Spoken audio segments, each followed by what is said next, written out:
Hello there, welcome into the latest edition of the SAU Football Coaches Show. I'm Daniel Gallegos, joined alongside offensive coordinator Landon Keopple. And Coach, we're sitting here a few days after a big win at home for your team against Northwestern Oklahoma. Yourself as the offensive coordinator, I'm sure you've got to be very happy seeing 62 points put on the board, and particularly the way in which you did build up a big lead in the first half, scoring 42 points, and then after that, when you get a comfortable lead, you can kind of pump the brakes a little bit and kind of back off some. But talk a little bit about that game and how some of the things that went right offensively. Obviously, there was a lot. Offensively, we came out and we executed the game plan. We talked to our guys all week, just executing what we talked about all week. The 2 weeks previous, where we lost at East Central and we lost at Southwest, we had some execution problems. We didn't execute the game plan like we wanted to, so that's what we worked on all week, is just execute the play, and we had a good week of doing that. We executed the play. We did what we were looking for offensively, and we made some big plays. Z-Ware made some really great runs. SAU was GAC Player of the Week again, but he had a lot of help around him, throwing a lot of bubbles and some drags and things like that, and guys made some big plays.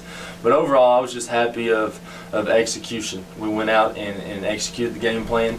We still got to work on our turnovers. We had a couple in the red zone with SAU's fumble and some other turnovers. We got to eliminate that to beat teams like Harding that we got coming up this week.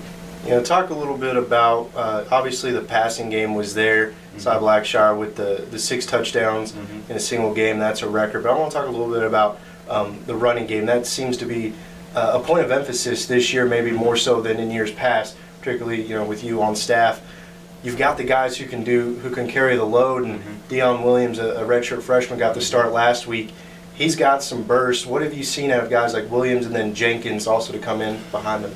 They're a nice 1-2 punch right there. Deion has given us a dimension that we haven't had in the past, and that is real speed. We can get him on the edge, and he's tough to catch. A play that normally maybe go for 20 or 25, like that first play he went for 40.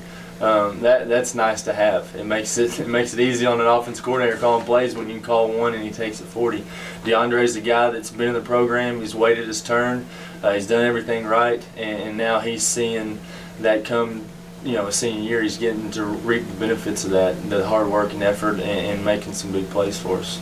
And we'll look ahead to this weekend, obviously a big game at Harding. They're ranked as high as number 15 in the coaches poll.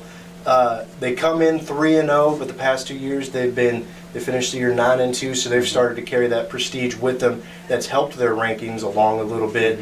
You take a look at their schedule so far through the first couple of games. Not the world beaters in the GAC, but they've still put up some very impressive numbers, and it's translated in them being the #1 defense in Division II. They're very tough against the run. So all of those things considered, what you've got as an offense.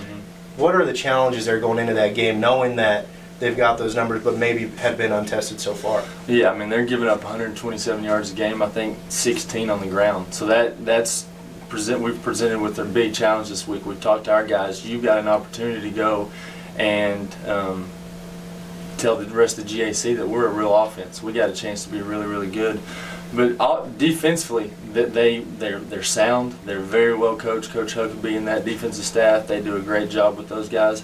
They play hard. They're going to play hard for 4 quarters. They're going to run to the ball. They're going to hit you. We feel like we got some things that we could possibly take advantage of. But again, it's going and out and executing. We got to go out and execute the game plan and make a play when it presents itself.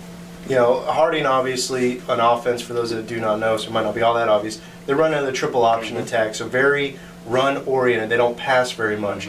That usually will translate into holding the ball for a long time of possession. Up until this last week, your team was ranked first in the GAC in time of possession. We're 4th nationally in that. Took a little bit of a slide there, but it's just you didn't have the ball to have the ball too much against Northwestern Oklahoma, but still one of the top teams in time of possession. What do you think that battle is going to play out like? Well, it just shows that you got to take advantage of your opportunities. You're going to get fewer opportunities against them. They're a good offense, and like you said, they run the ball, so that's going to shorten the game. So when your opportunity comes, you've got to take advantage of it. You don't get many of them. So we've got to go and execute and take advantage of when that opportunity presents itself, because there's going to be fewer and fewer. We run the ball, and they're going to run the ball a bunch, so it's going to be a quick game. We appreciate very much for your time. Again, that's offensive coordinator Landon Keopple joining us as the Mule Riders prepare for a very big game in Searcy this Saturday, 6 p.m. kickoff against the number 15 ranked Bisons. Coach, best of luck. Appreciate you. Thanks for having me.